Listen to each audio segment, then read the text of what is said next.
The title of the book is USA versus Raj. It's kind of little arrogance to have this kind of title.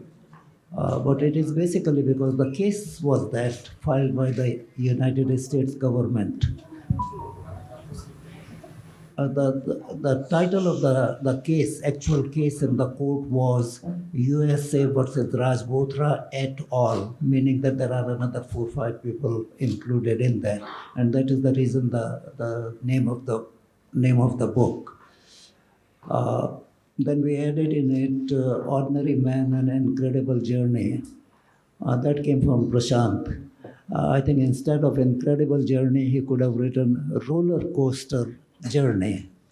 And that's what I'm going to talk today and talk about the US judicial system and what can be done because we were not aware that what is going on in the judicial system there. I've lived there for 50 years. I'm actively involved in political, social, and obviously in the medical field. But even I did not know what is going on in the judicial system there, and that is basically the reason for writing the book. As the wishes of the friends, family, and mercy of God, that you can survive this kind of thing. My wife had a cardiac arrest, not just heart attack, a cardiac arrest. She was in hypothermal, medically induced coma. She was on a respirator. They would not let me go for 1 day to see her. So the things that my younger brother died when I was there. So the kind of things happened, it is very difficult to describe what was going on. In the end, I won. I won fair and square. That is the American system. But before that, the damage was done. And how were they going to repay for that damage or assure me that it is not going to happen to other people? That is what this book is about. The day of the trial, they took me to another prison. I did not have my legal papers or anything like that. They put me in a medical unit. It was basically a torture. I had no food for 1 week. Going in the prison, going in the trial, I don't know what is going on. I'm physically not capable. Mentally, I was still all right. I thought they're doing it because I cannot be prepared for the trial and they can win by default. My attorney told me that no, it is not that. They were hoping that you will die in the prison and they can declare victory. It came to that level. So there has got to be something seriously wrong. One thing that how they're going to give me these 3.5 years. Looking back, they kept me only for one reason, that they can break me. If they keep me long enough, they can force me to take a plea deal, meaning that you accept that you are guilty, we will either let you go or it will be reduced kind of sentence and that kind of thing, and we can break you. And that's the only reason they kept me for 3.5 years in the prison, which is against the US Constitution. That if you arrest somebody and if you keep them in prison, you have to have a trial very, very soon. You cannot keep people in the prison without a trial. But it took 3.5 years. 9 times I was presented we filed for the bail. I went to the judge and 9 times he refused the bail. And I was 3.5 years in the prison till I had my day in the court. Right in the beginning, I had realized that there is no way out. The culture there in the judicial system is such that they have got to win at any cost. It doesn't matter whether it is right or wrong, fair or unfair, moral, immoral, it doesn't matter. They just have to win. And particularly from somebody like me, who is nobody. There are thousands of immigrants there. They are all doing well. And how could a government of United States, all powerful, all resourceful, anything they can do what they want to do, And how could they lose to somebody who is really nobody with the brown color and coming from India? After that, I went to America. I thought that I'll go there for a year because I heard a lot America was coming up. I heard a lot about it, a land of opportunity and all that kind of thing. So I thought I'll go for a year and go back to Bombay. But it really was a land of opportunity when I reached there, and much more than that. So I decided that I'll stay there for a while before I go to Bombay. I was already a surgeon there because had the degree from England. Then I did the degree in America, and I'm a full-fledged surgeon. I can start practice and people will come and the things will go all right. I thought if I go to India, it will take me another 10 years. I was very young. I became I became a doctor when I was 21. I became a surgeon when I was 25. And I looked even younger than that. I said, nobody will come to me for surgery if I went there and started my practice. So I thought I'll spend some years here and then I will go. I kept on thinking that all along, but it never happened. It's very difficult because you have other obligations by then. I did well in America. I did very well. I became chairman of the Department of Surgery. I became president of the medical staff. Life was good. Federal Bureau investigation, you all know about it. They blocked my car as I got out from my home. So I got out of the car. I said, what is the issue? What is the problem? They said, we are FBI. Are you Dr. Raj? I said, yes, I am. We have the arrest warrant for you. I said, for what? I never had any other issue of any kind throughout my entire 50 years in America. They said, we cannot tell you anything. We have the warrant, this is the warrant, and we're going to arrest you. So I knew that there is no point in arguing. I said, can I inform my wife and daughter? Because I was already out of the house. In fact, he told me, luckily you are out of the house. Because at 7 o'clock, we break the door and come there with the rifles pointing at you. This is how we go. And the same thing happened to the 5 other doctors, those who were indicted with me. I was the boss. The other people were working for me. And with me, I should say. And so I knew that I cannot argue with them. And so I talked to Pami came out, Rimjam came, Sonia came out, and they were in tears. She said she will call the attorney. And FBI told me that the judge in the morning will tell you what is it about. So I go there. I'm presented to the judge, all 6 people, one by one.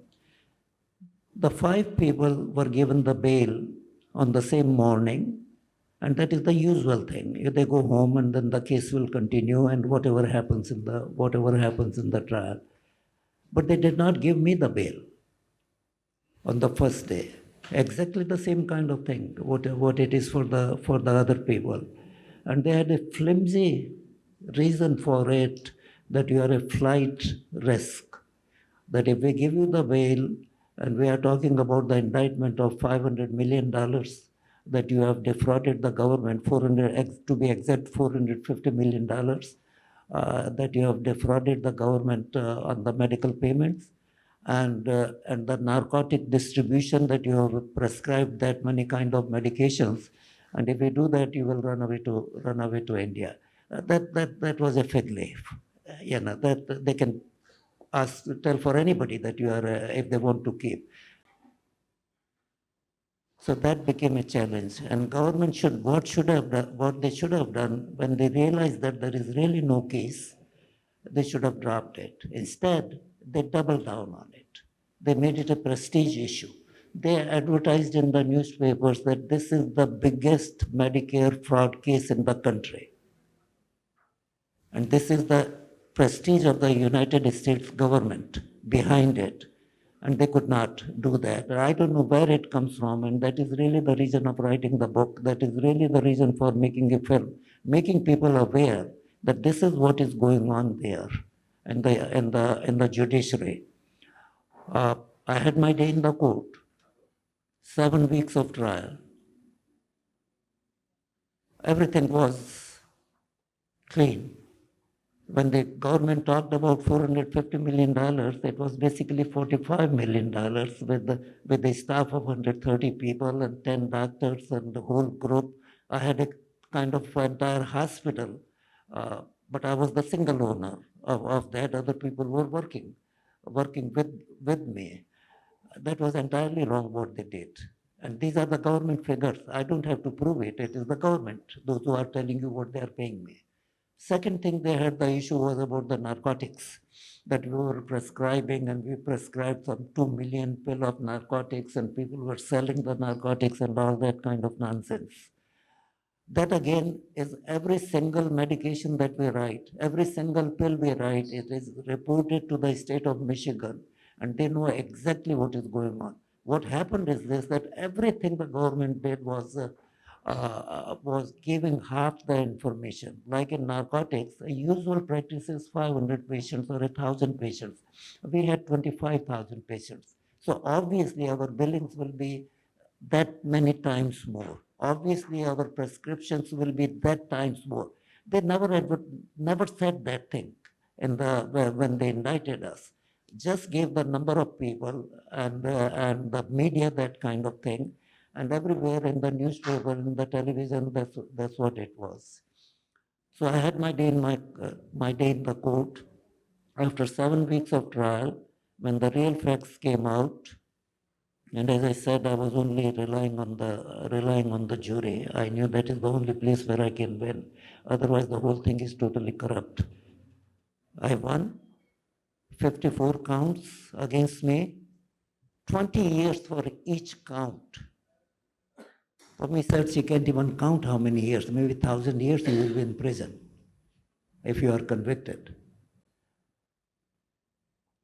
In the end, the jury deliberated, they discussed, and within hours they came out with a verdict. They handed it over to the judge.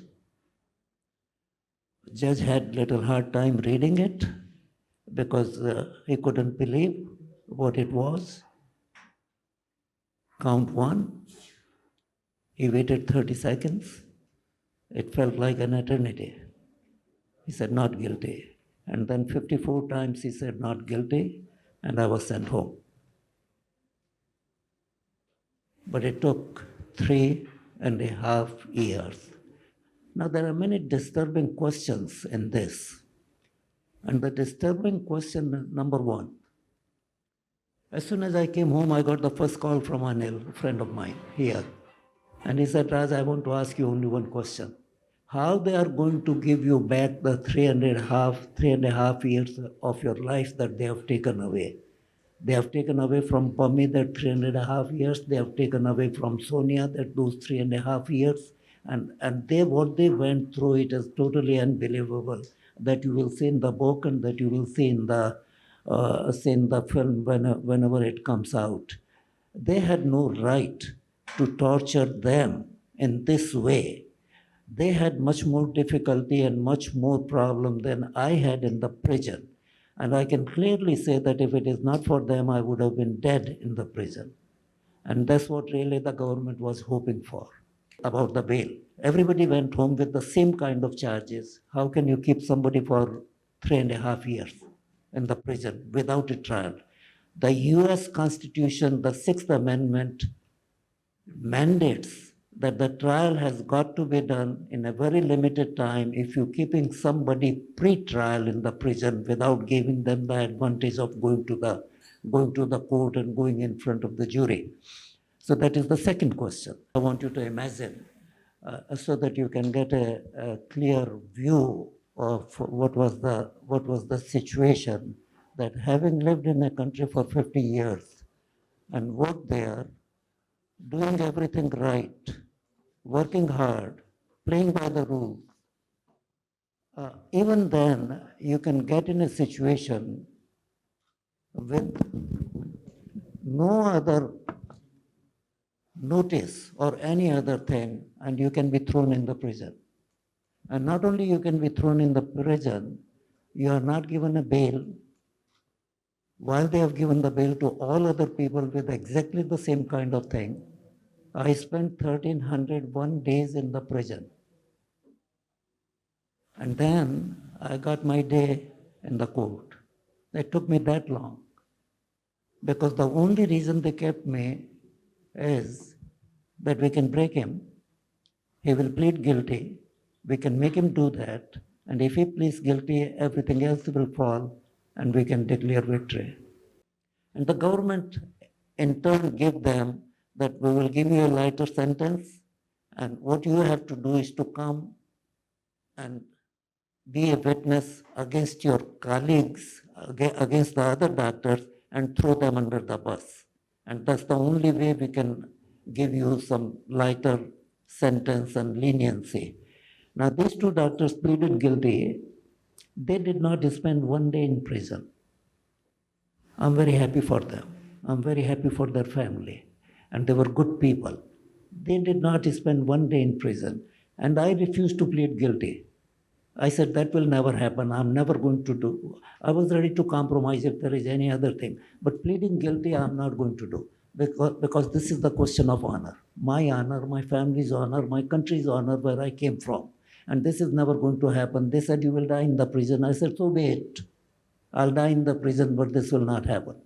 And apart from that, if you want me to make some compromises, I'm ready to do that. But they wanted only the thing that if I plead guilty, if I fall, everybody else will fall and they will declare victory. And to the extent, even my attorneys, to the extent, because 0.03% win from the government, not 0.3, 0.03. So it really is height of arrogance to think that you are one of them. But I could not take it that I can plead guilty. They went to my daughter, they went to Pome and said that he will never come home. If you don't plead guilty, he will come home in a black bag. Means he will come home dead. And they had my daughter write a letter, handwritten letter, and send it through my attorneys because she was so scared to death that I will never come home. And that letter, we'll read it today, later on, maybe she will read it for you. She's begging to me that, Dad, you plead guilty because I want you home. And then we can deal with it. I said, how can we deal with it later on? If I plead guilty, I'm a convicted felon for life. There is no other remedy in that. And she is the only one person who told me that never plead guilty. We're going to win. Pami told me that no, plead guilty because nobody wins from the government. Not that she doubted anything, but nobody wins from the government. At least you will be able to come home. So it was a kind of thing that was going on. And she wrote me a letter, sent a handwritten letter to me, and I replied to her. It was very, very difficult days. And, and the life was very good. At that time, I thought that I have to go back and do something now that I'm in a position to do. So I came back to Bombay. I had few people I knew because I was here before. And what I wanted to do was the kind of medical issues in which we needed the awareness of the people, things like drug abuse, things like HIV/AIDS, smoking, alcoholism. These are not really diseases. These are basically a behavioral problem, and if we can educate the people and make them understand, and moreover, it is a cultural thing, and it takes decades. It cannot happen overnight. So I wanted to work in that film. To do that, I needed two things, and do it on a bigger scale, that it can make some difference. Otherwise, you can do little things, which is good, you feel good about it, but you really can't make any difference. So I knew that I need two things. I need the media, and I need the government. Without that, it cannot be done. I made a film here about 40 years ago called Mehndi. The purpose of making the film was not really the film. I wanted to become part of India again so that I can do this work. And it so happened that I met few people, few very, very capable people. And in particular, I'll give one name, that was Sunil Dutt. And he was my mentor. It was a meeting of the mind. He wanted to do the same kind of things that I thought that I want to do it. And I also met many other people in the industry. I met also Anupam, and we put together a program that we can work on it, and it didn't work for 10 years. We kept on doing something. Sunil Dutt took me to Rajiv Gandhi. He was the prime minister at that time. Then I continued working with Narasimha Rao, and the government was also keen on doing something. Film industry wanted to do something. And eventually with the technology coming, and we can make digitally, we can educate the people. Now we can reach the masses. What we were lacking in the terms of the city, and not having the facilities and not having the schools and colleges or the electricity. We were very rich in our family. My mother and father and my brothers and sisters. It was a very close-knit family. So we were very rich in that particular sense. And I was always had high ambition, being there, and high ambition that one day I will become a surgeon. And I don't know where it came from, but that was my thinking all along. So I went to medical school in nearby city, Bikaner, got my medical degree, went in Bombay. I always loved Bombay. I only heard of it. I never been to Bombay at that time. So I had to spend a year before I go to England, because my thinking was always that I'll go to England and I'll do the FRCS, Fellow of the Royal College of Surgeons, and I'll become the surgeon. So I spent a year here in Bombay, and came to know a lot of people because I was in Bombay Hospital, and that was the premier hospital. So all the big people came, big people like Anupam Kher and others. They all came there. So I came to know a lot of people, and I went to England. I stayed there 5 years. I got my FRCS.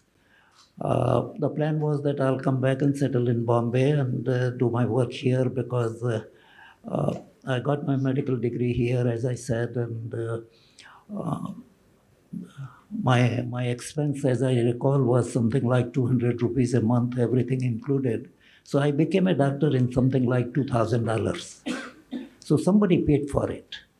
You don't become a doctor in $2,000, money, which my parents paid, of course. So somebody paid for it, and that always was in my mind. And who is that somebody? That somebody is Government of India. That means people of India, the taxpayers. They paid for my education. And in return, I signed a paper before my admission that I will serve for 3 years in a village, in a rural area where they needed the doctors and nobody goes there. I did not keep that promise. That haunted me all along this time. And in fact, not only me, I should say that most of the people did not keep it, because you have to go for post-graduation.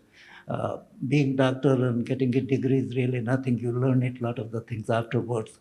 And once you do that, then you are not needed in a village, because all they want is a family doctor kind of thing. So whenever I got that opportunity, I came back and I did that, and I'll talk to you about that. Takeaway is that do the right thing. If we did the right thing throughout our career, if we play by the rules and do the right things, you may still get into the trouble. It's not that a guarantee of any kind that you would not, but you will have a way to come out of it. And when you come out of it, you will be very proud of it, as I am today. So do the right thing in the life, work hard, play by the rules, and eventually things can still happen and you have to go through it. The system failed, and I got caught into the system because I was a poster child for the government of the United States.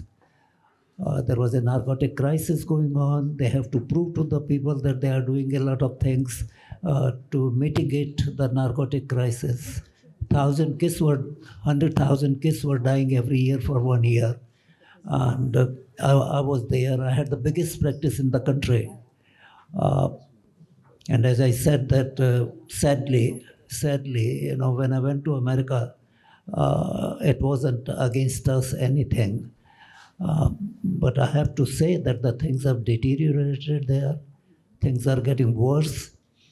But at the same time, I think America will come out of it. It is a resilient resilient country. I will always be grateful to America. It has given me a lot. I'm rooting for America. God bless America. At the same time, more than that, God bless India. I was, as the Prime Minister told me one time that you were made in India, and I never forgot that. This is the place for me. I'm proud to call myself Indian, and I'm proud to come back here anytime and do some work, which I did for a long period of time. I never changed. I've been out of the country for now more than 55 years. I'm still the same boy who left at the age of 22. I remain the same, and I'm proud to say that I'm from India.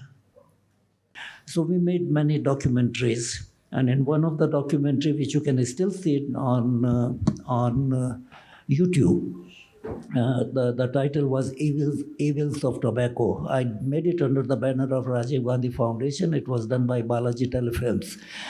Anupam took part in that one too, because I knew nobody want to see me. They want to see the film actors and big people.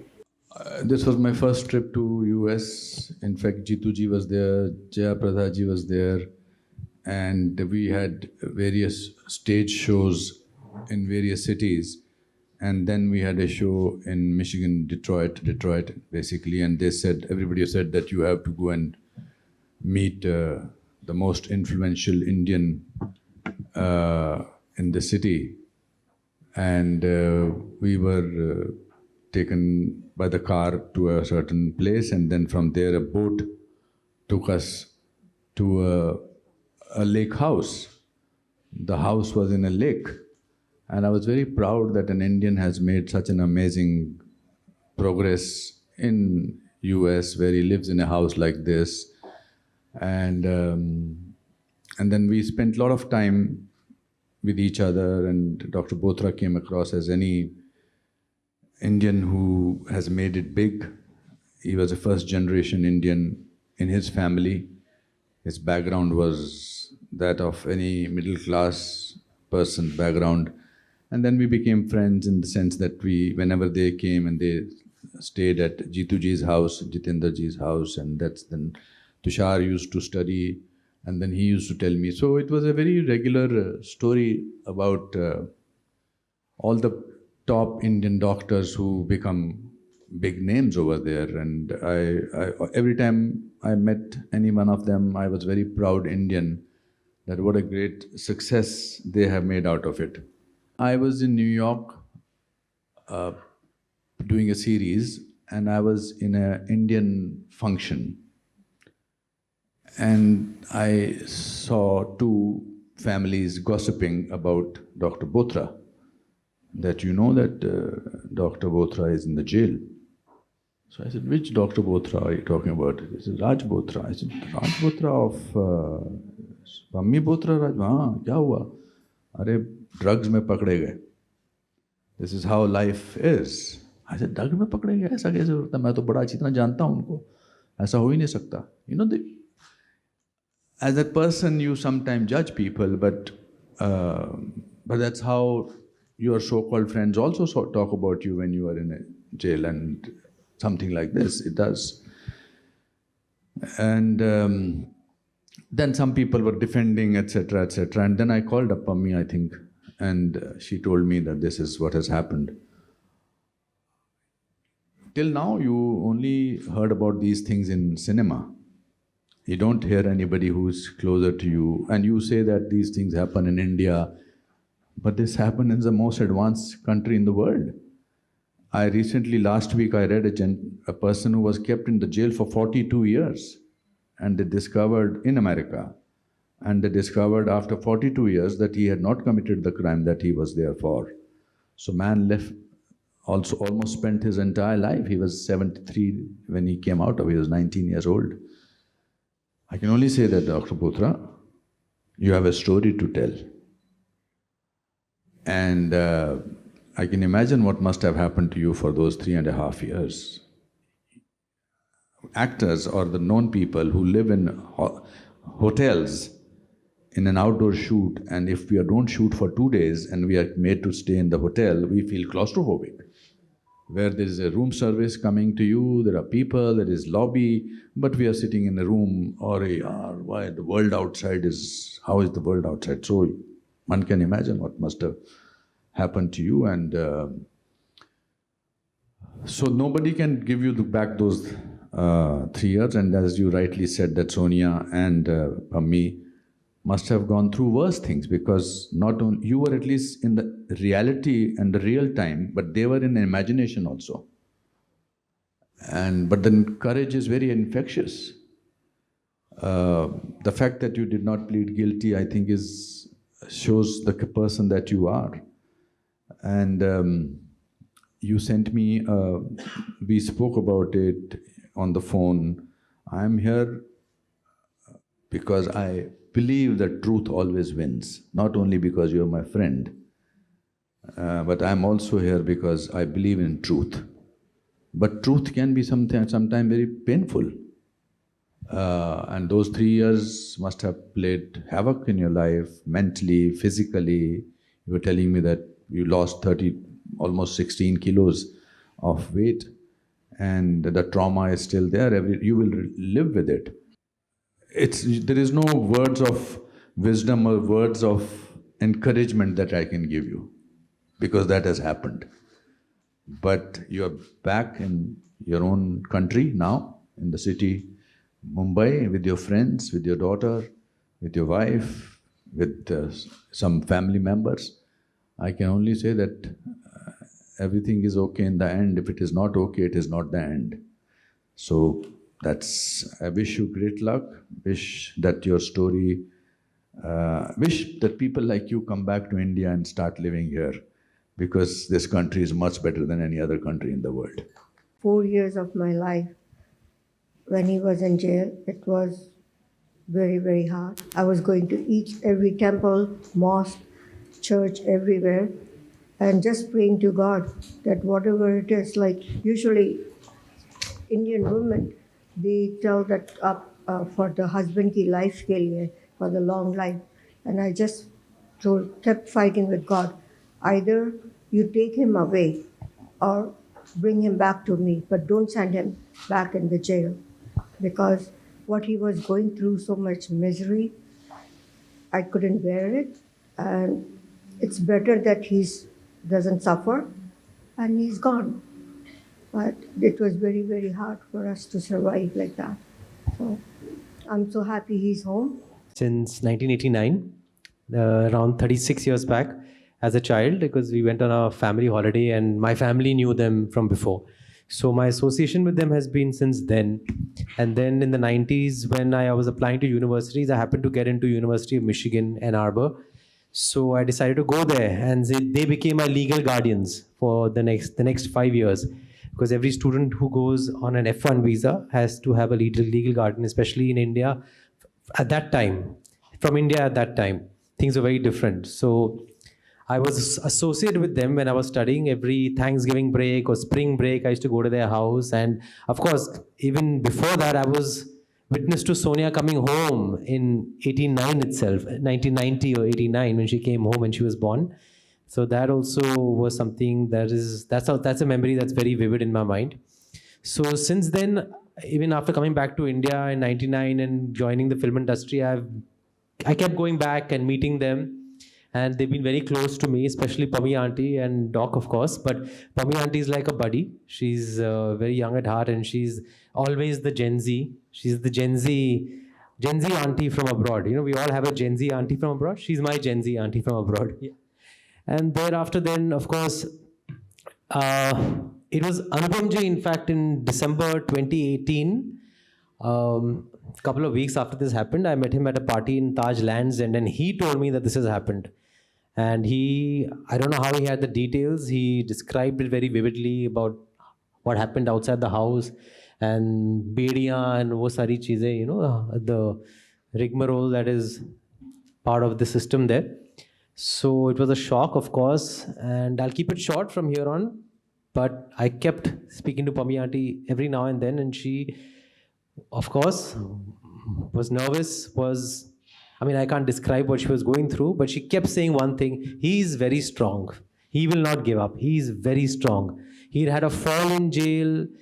She was talking about the way he was being treated inside, and only he knew what he was going through. No matter how much I talk right now, I won't be able to describe what he's going through. That's something that I won't be able to do justice to. Neither will any of us. I think it's only the book that probably will do some justice to what he actually went through. But she kept saying, he's strong, he's strong. And of course, I was praying. I'm into Buddhism, so I used to chant for things to move. You know, anything, if there's something that is keeping it stuck karmically, then that should move. So I used to chant for that. And eventually, of course, the universe manifested his being here today and being able to speak to all of us. And having written this book and having made the movie, or in the midst of making the movie, I think these are two big victories for him. And he deserves it more than anybody else, and you all deserve it more than anybody else. So we are just nude spectators who are going to enjoy, get inspired, and learn from your experience, and get inspired to maybe imbibe a little bit of the courage if we can, because you're made of steel. Yeah.